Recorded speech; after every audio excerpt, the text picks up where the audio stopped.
ടിയാൻ എന്ന ശ്രദ്ധേയമായ ചിത്രത്തിനു ശേഷം മുരളി ഗോപി തിരക്കഥയെഴുതി ജി.എൻ. കൃഷ്ണകുമാർ സംവിധാനം ചെയ്യുന്ന പുതിയ മലയാള ചിത്രമാണ് അനന്തൻകാട്. ആരാധകർ ഏറെ ആകാംക്ഷയോടെ കാത്തിരിക്കുന്ന ഈ ചിത്രത്തിലെ കാർത്തി എന്ന പ്രധാന കഥാപാത്രത്തെ അവതരിപ്പിക്കുന്ന ശാന്തി ബാലചന്ദ്രന്റെ ക്യാരക്ടർ പോസ്റ്റർ അണിയറ പ്രവർത്തകർ പുറത്തുവിട്ടു. ജൂൺ 25-നാണ് ചിത്രം ആഗോളതലത്തിൽ പ്രദർശനത്തിനെത്തുന്നത്. തെന്നിന്ത്യൻ താരം ആര്യ നായകനാകുന്ന ഈ ചിത്രം ഒരു വലിയ ബജറ്റിൽ ഒരുങ്ങുന്ന ദൃശ്യവിരുന്നായിരിക്കുമെന്ന് അണിയറ പ്രവർത്തകർ അറിയിക്കുന്നു. ചിത്രത്തിൽ തമിഴ് ഭാഷ സംസാരിക്കുന്ന കഥാപാത്രമായാണ് ആര്യ എത്തുന്നത്. മാർക്ക് ആന്റണി എന്ന വൻ വിജയത്തിനു ശേഷം മിനി സ്റ്റുഡിയോയുടെ ബാനറിൽ എസ് വിനോദ്കുമാർ നിർമ്മിക്കുന്ന 14-ാമത്തെ ചിത്രമാണിത്. ശ്രീ ഗോകുലം മൂവീസിന്റെ ബാനറിൽ ഗോകുലം ഗോപാലനാണ് ചിത്രം അവതരിപ്പിക്കുന്നത്.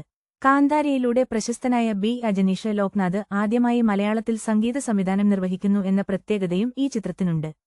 ഇന്ദ്രൻസ്, മുരളി ഗോപി, നിഖില വിമൽ, ദേവമോഹൻ തുടങ്ങി വലിയൊരു താരനിര തന്നെ ചിത്രത്തിൽ അണിനിരക്കുന്നുണ്ട്.